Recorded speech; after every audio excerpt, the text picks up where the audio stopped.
What's up, everybody, and welcome back to another movie review. I'm Chase Lee, and the movie I want to take a look at right now is Jojo Rabbit. Now, this one comes from Fox Searchlight. It is written and directed by Taika Waititi, and this one focuses on a young boy named Jojo that lives in Nazi Germany. And this one is played by Roman Griffin Davis. And he is a part of Hitler's youth army where they, prep kids and brainwash them to become these soldiers to fight Jewish people, and it's pretty disgusting, but this movie takes an interesting spin on it, but I'll get to that in just a second. Jojo, does that in his free time. He lives with his mother, played by Scarlett Johansson, and, they have a pretty good relationship. We get to see them outside the house, inside the house. They have a pretty nice little bond going on there. And then later on in the movie, Jojo finds out that his mother's been hiding a Jewish girl, played by Thomasin McKenzie, and so he's trying to hide that from the Nazis and, of course, still be a part of the Hitler Youth, and he doesn't really know where he's at in life and where he wants to belong, and so he's trying to figure it out. It's a coming-of-age tale. And, I forgot to mention, while all this is going on, we have Jojo here that imagines Hitler as his imaginary friend. So, he kind of comes out and talks to him, and we get to see this interaction. Of course, no one else can see him, and it's how Jojo imagines Adolf Hitler to be. And yeah, so wackiness and comedy ensue in this heartwarming family film. So that is your movie. So all that's kind of going on with the background of the war happening around them. So, going into this movie, I was expecting a lot. I love Taika Waititi as a director. What We Do in the Shadows, great mockumentary, check it out. Hunt for the Wilder People, that's also a great comedy with heart. Like, he is an interesting director because he takes these unconventional ideas, spins it on its head, throws it in a garbage compactor, pulls it out, wrangles it to dry, and then, runs with it. Like, this guy just takes ideas that you would never even think of, and he puts it through the ringer, and we get whatever's in that brain of his, and I love it because it's something new and something fresh that we don't really see in cinemas, and it's filmmakers taking risk. Even if they're goofy ideas, they're taking risk, and I absolutely love that. Oh, and I forgot to mention, he did Thor Ragnarok. He's a very interesting director indeed. I love the trailers for it, so I was, all right, let's see what's happening. It won the Audience Award at TIFF, which is poised to get nominated for Best Picture, possibly even win it, so a lot riding on this movie. So I saw it, and I like it. I think it's a good movie. Now, I think where some of the issues lie are, I think most people have a problem with the movie, but I'll get to that in just a second. But let's start with Taika Waititi, because he is the writer, director, and he plays Adolf Hitler in this movie. Never thought I'd say that reviewing movies on my channel, but Adolf Hitler is played by Taika Waititi. So let's start with the actual... I don't know where to start. Let's start with the actual story. I think the actual story itself is really good. It's a nice coming-of-age tale. We get, great comedic moments. We get some really, disheartening moments, especially given the environment that Jojo is in. We get some nice, relationship moments with his mother. He has some nice bonding moments with Thomasin McKenzie. Like, it's just it's a feel-good, heartwarming coming-of-age tale of this little boy in this really terrible situation, making the best of it, but also trying to figure out his way, trying to figure out where he belongs in life, because, he joins the Hitler Youth, because that's where he thinks he belongs, because he's believed that this propaganda has told him that Jewish people are bad and he needs to fight against them. So he feels like he needs to be there. But as he goes throughout this movie and stuff starts happening to him or possibly his family, he starts realizing the gravity of the situation. It's actually worse than what he thought it was. It's not this whimsical, goofy thing that Adolf Hitler is trying to persuade kids to do. It's real, and it's daunting, and it's terrifying, and he wants nothing to do with it. And so he kind of has to grow out of that very, very quickly and become a person that his mother would want him to be. And so when you think about it in that context, the story is actually really, really good. It's got those heartwarming moments, and I thought just everything about that coming of age wise was really well handled. Now, let's get to the directing, because this is where people are going to have, I think, mostly the issues surrounding this movie. So Taika Waititi decides to take a movie based in Nazi Germany around World War II with Adolf Hitler as a supporting role. Well, not really. It's an imaginary friend, but it's still present. He takes that, puts it into a coming-of-age tale, but also has a comedic bite to it. Because it's Taika Waititi, he's a goofball, we expect that. Now, what's interesting about that, when you hear that out loud, I'm sure when he pitched this, people were like, we're not going to do this. But of course, he's probably charming as hell, and he probably persuaded everyone in that room. I would be persuaded because it's Taika Waititi, but when you hear that on paper, it doesn't sound like it's going to work. Like the blend of mixing a very, just a really bad real life event and kind of have like this comedy, angle to it, while still having the gravity of the situation, it's a hard sell. And believe it or not, I think for 75% of it, it works. Oddly enough, it works. Because the way Taika approaches the comedy is that he makes all the Nazis look like bumbling effing morons that don't know anything, project stuff on Jewish people that is completely untrue, and they just look stupid. They look absolutely stupid. And so that's what the comedy relies on. Adolf Hitler spewing out stupidity. Sam Rockwell, who plays one of the Nazi officers that teaches the Hitler Youth, stupidity. Everything that comes out of their mouth, their body movements, everything. He makes the Nazis look like idiots.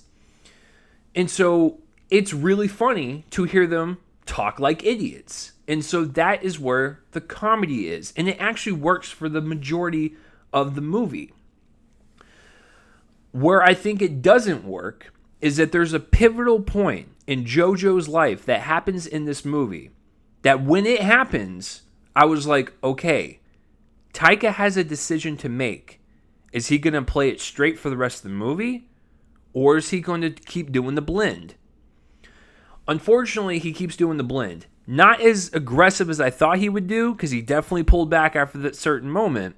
But the comedy still progressed, and I was like, you could easily take that out and just just play it straight. I feel like that was the point, the turning point in Jojo's life and his perspective on this entire war and his entire life so far, to where I feel like the movie should have shifted as well as Jojo shifted in character and growing up as fast as he was supposed to. And so when you see it, you'll know what I'm talking about. So I think for the comedy blend with Nazis and the war works well for 75% of it, and Taika still manages to have weight to this movie, showing the horrific acts of the war and having these kind of heartfelt moments between Jojo and his mother that gets really, emotional at points because, he wonders where his dad is at and everything. So he still has weight to it while still having the comedy and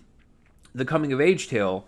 But there's a certain point in the story that happens, and then from that point on, they should have just kept it straight. And there were some goofy elements. I'm like, you can't come back after that certain point. When you see it, you'll know what I'm talking about. And you're like, there's no way you can come back after this. And I thought it kind of stumbled a little bit towards the end. But I still liked it overall. But I just wanted to give you guys, just the brief issues I had with it. Because believe it or not, that's it. That's all I have in terms of issues. Was just the last kind of fourth of the movie loses its focus and where I think it should have gone, because it just doesn't work continuing the way it did. Okay, so to go back to Taika Waititi, the other thing I really liked about his directing in this movie is that there's contrast. Where when you think about Nazis or World War II or Adolf Hitler, it is all bleak and dark and depressing. Rightfully so. His decision to make everything bright, colorful, lush, vibrant, and just beautiful, this showing the beauty of Germany, was really nice, because it does show the contrast to the situation. He showcases the beauty of where they're at, and showcases the beauty of the little towns and the giant, mountains, and just fields of grass and flowers. Like, it's beautiful to look at, even though there's horrific activity in the background. I think it makes the Nazis look even dumber, because these people are just walking around saying that Jewish people are like bats, and like they just like suck the blood out of people, while there's other people that are decent human beings. They're nice, and they're enjoying life, and they're trying to make the best of it, even though Nazis are trying to take over. Taika showcases the beauty that is the rest of the people, the normal people, the people that are loving and caring, and just showcasing the love and affection just in the actual color of the movie. It's vibrant, it's inviting, it's warming to the heart. So I found that kind of interesting that he decided to go with a really kind of Wes Anderson color palette and even cinematography to that point. It's a nice looking movie, and I love the fact that the colors pop, and it's just really a rich and vibrant movie. So yeah, I think I hit up on all the points I wanted to with Taika Waititi. So the acting is fantastic. Roman Griffin Davis as Jojo is such a delight, because this is a kid that's 11 years old. He's gullible. He's swindled very easily by Nazi propaganda, but when he's confronted with actual people and an actual Jewish person, his mom, other people, he's starting to realize, oh, like, the Nazi propaganda was stupid. I don't know why I fell for that. The people that I'm talking to are really good people, and it doesn't matter if they're Jewish or not, because we're all human beings. And he's slowly starting to realize that, and so he's having to grow up faster than he should, considering certain situations that happen in the movie, and with the impending doom of the war around him. I just thought he was a fantastic lead, and it's really hard to get great child performances nowadays, and I thought he nailed it. Thomasin McKenzie as the Jewish girl in the attic, she's great as well. Taika Waititi as Adolf Hitler, great comedic timing, bumbling idiot, like I said, and there was even a couple moments where he was actually pretty terrifying, and I was like, okay, Taika bringing out the the kind of conscience of what Adolf Hitler means to Jojo, because he's imaginary to Jojo. Jojo thinks Adolf talks this way, acts this way, and there's when Jojo has doubt and Adolf Hitler is talking to him, he starts to get angry at him, and so that's his mind kind of wrestling with him. And I thought that was kind of genius, not only in the writing but also in his performance, to do the switch on the dime like that and become like this. He's a bumbling idiot, but then he can become terrifying and be the Adolf Hitler that people, know him as. And so his performance was really well handled, even though like I said, I thought there were some missteps towards the end. He was still good. Stephen Merchant's in this. He's got one scene, funny. Sam Rockwell, great role for him. That is the type of writing that I'd like to see when it comes to some of the people that might have actually been Nazis and actually have had second thoughts about becoming Nazis, or they're trying to hide some stuff. Or there was some complexity there that I really enjoyed in his performance as well. Deeply layered for sure, and I like the way he portrayed it. Alfie Allen and Rebel Wilson, I like Alfie Allen a lot, and he was fine in the role. But him and Rebel Wilson, I think, were the throwaways in this. Okay, cool. I think the standout is actually Scarlett Johansson. She had, I think, the most heartwarming moments between her and Jojo, and the fact that she is a single parent. She is a good person. She, is hiding this little girl upstairs, even though she knows her boy is becoming a Hitler youth. And what's really interesting about her performance is that she sees that her son is going down this dark path, and she knows it, but she's not going to stop him, because this is what he wants to do, and she just wants to support him, even though he's doing some bad stuff. and she's just trying to make it work. Like, she's trying to still be a mother while still, being a good person, hiding this little girl upstairs, and combat him every once in a while. But for the most part, she's just loving and supporting. And there was something kind of heartbreaking about it, because as a parent, it's like, that's what you want to do, is just support your kids and love your kids no matter what they do in life, even if they go down a wrong path. And maybe you can slightly steer them in the right direction, but it's going to be hard. And there was just a lot of, I think, pain and suffering on her face, and love at the same time. I just thought it was a really well done performance. She is the absolute, I think, best in this movie. So I think it's a good movie. The production design is really well handled. It looks like Nazi Germany, and I really commend the production design team and the art direction, all that stuff. I thought it looked really palpable for sure. So yeah, I like the movie quite a bit. Maybe as years progress, I might dislike it more, or I might love it more. Who knows? You guys know the drill. That sometimes happens. But I think for right now, I'm confident to give Jojo Rabbit a B. So what did you guys think of Jojo Rabbit? And let me know down below if you loved it or hated it or whatever. I'd like to know all your thoughts down below. And that will do it for this review, guys. I'm Chase Lee, and tune in next time for whatever I review next. I will see you guys later.